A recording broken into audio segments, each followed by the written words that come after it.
I'm not going to introduce myself. You can jump onto LinkedIn if you want to find out a bit more about me. Why did I come today? Why am I here? Why have I decided to speak to people after being in the food industry for 40 years and being in the background, down in the cellar, doing what no doubt everybody else does? I think for me, these events are important because we don't know each other, but we know something about each other. We're all here for a common purpose. And I think when you surround people, when you surround yourself with people who believe what you believe, then suddenly the word trust appears. We start to open ourselves up and we'll start to share what we know. We'll share what we don't know. And we'll also share what we need to learn. Come and take a seat. Okay.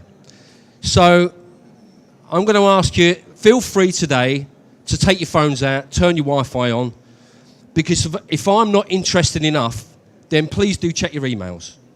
Okay? But I also want you to Google a few things while we're going, if that's okay. So, one of my favourite poets is a lady called Maya Angelou. You can Google her. And she said that people may forget what you said, they may forget what you did, but they will never forget how you made them feel. So I'm going to try and make you feel how I feel about what I do and about what we do and about taking care of our consumers and also our brands. Okay. So, a little bit about Pladis. It's the biggest business you've never heard of. We're about a 5 billion business owned by Yildiz Holdings. You might recognise some of our brands. One actually represented by this fair city of Coventry, Godiva Chocolate. But I'll leave that for a bit later on. Again, same thing. You can look at the details. You can see where our 4 billion consumers are, or our 36 factories, and where we operate, what countries we operate in. So I'm going to ask you a question now. Does anyone know who Dr. Nadim Ednan Laprousse is? Dr. Nadim Ednan Laprousse. He's the father of a young lady called Natasha Ednan Laprousse. He, unfortunately and regrettably, watched his wife, his daughter, his 15-year-old daughter, die on a plane to Nice recently. She bought a sandwich and it killed her.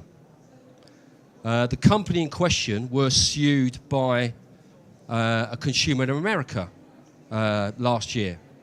And they won a civil lawsuit because sesame is not one of the major allergens in the US. Clive Shee is the CEO, and you can also Google a guy called Mr. David Matt as well.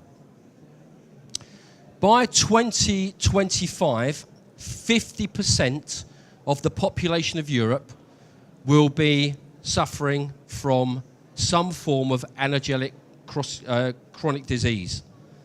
So that's something we need to think about. So, what should we talk about today? Here's a few thoughts and a few prompts. Grab a seat, guys. Come in. Join in. So, what's culture? What does culture mean to you? These are all relevant for me because I'm a microbiologist. Well, I was a microbiologist a few years ago. I've forgotten it all now. I was born in Brixton, so I'm a massive reggae fan. I was part of the brewing industry, which is probably, at the time, in the 80s, was probably the seat of misogyny. And I'm delighted to say that as an employer in Saudi Arabia, we were determined to take our Pladis values to a country that did not necessarily want to employ ladies, and we built a factory next to our factory just so that we could employ 50 ladies to work in our plant. So they're all very relevant to me. But for people generally, it's quite simple. You know, culture is simply a set of shared beliefs, a set of shared values, but more importantly, a set of shared behaviours. If you think about what makes change, what makes things change, what affects things, you'll notice that what we've done in Pladis is we've taken the knowledge and understanding from health and safety and tried to immerse that into food safety, together with product quality. These are all relevant because there's a common set of behaviours that make that more or less successful. You can invest, of course you can, and that will change conditions, but you won't change behaviour unless you understand why people do what people do when they come to work. So, we can talk about safety, we can talk about food safety, we can talk about decisions that are made that, for those of us that understand the way businesses work, completely confuse us. Somebody in Volkswagen Audi walked in one day and said, "Hey, I've invented some software that fools the emissions test." And somebody else said, "Great idea." Intolerance. As I've said to you already, 50% of the European population will suffer from some form of allergenic disease by 2025. Now, for us, it's quite a task because when I joined United Biscuits, we made McVitie's digestives in a big factory in Harlesden, which is still there. It's one of the biggest factories in the world. We now make it in Istanbul, in the north of India, in Nigeria, and in Kazakhstan. So trying to get our food safety and our product quality consistent across those geographies with the availability of resources that we've got there is a challenge, but it is absolutely non-negotiable for us. Which is why we did a bit of an allergen study in a couple of years ago. We spent about £175,000 just understanding how allergenic materials behave, whether it's a powder, whether it's a seed, whether it's a liquid, how do they behave? And the reason we did this was because we wanted to remove allergen warnings from our products. We wanted to free up our manufacturing capacity so that we could make more biscuits.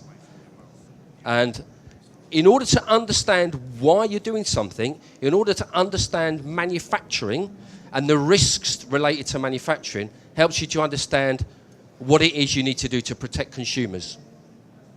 There's another area of consideration for us, because there are belief systems that we have to recognise, and you can get food safety wrong, and it's a big problem. You can obviously get intolerance wrong, but just as equally, people have a belief system. Okay. It may be vegan, it may be halal, it may be kosher, but whatever it is, you cannot afford to get that wrong with your consumers. If you're a global business, as we are, and you want to create a safe highway for a certain belief culture, right the way from the UK, right the way through Turkey to the Far East, you have to have a belief system or a product that satisfies that belief system. So for us, it's all interconnected. You cannot disappoint consumers in any way, shape or form across all of these areas of consideration. So what about you guys? You know, in your businesses, How much, and I know we're going to talk about, we've got some other speakers talking about risk and risk assessments going forward, and there'll be lots of scientists, and you've got lots of people that are going to explain to you how they can make your business safer, or we can make consumers safer. But for us, you know, we recognise it's a VUCA world out there. You can Google that as well. Because we don't know what the details are of our 4 billion consumers. We cannot afford to hope that we'll get it right. Forrest Mars, one of the founders of the Mars business, said, don't hope, sweat. Work hard to get it right. Okay, so for us, everything's quite simple. Our founder, Murat Ülker, said, we make biscuits. We make biscuits because we want to make people... Come in, sit down, guys. Come on. We make biscuits because we want to make people happy. We want to be at that moment where our consumers want to be lifted. So we will make sure that whatever we do, we'll make people happy. And we have the teams to do that. And we want to be there in that moment when our consumer is enjoying our products. We can't afford to get it wrong. And for all of us in the world of food safety or product quality or health and safety or security, you know, sometimes you do feel like the weight of the world is on your shoulders, you know, and I do want you guys to step back. Feel like a brand enabler, don't feel the weight of the world, you know. Of course, there are all sorts of things and challenges that we need to respond to, but if we believe in ourselves and we believe in what we do and we communicate that message and we understand why people come to work and do what they do, we can always improve. Of course, you've got to have a strategy. All good businesses have a strategy, but what makes a business great is it has a great culture as well. So, the journey that we take ourselves on is from reactive to interdependent. And we can qualify or classify any one of our businesses or any one of our factories or any one of our global regions across this very simple guide. So we move from quality or food safety or safety being a reaction. We'll respond to an event. And we'll do that. Obviously, we'll need to be able to do that very well because we're not perfect. We make mistakes. But it's how you respond to those things that makes you successful. But we want to move through dependent, where the rules make you do what you have to do. So when the boss is there and she's watching you, you do what you're supposed to do. But when the boss is not there, or Marks and Spencer have gone away from their audit, or the BRC have finished, that's the moment at which your culture determines what your business does next. And that's what dependent is about. Take away the boss, and when the boss is not there, she's gone away, that's when you revert. An independent business or an independent culture is where there are people that will always do the right thing.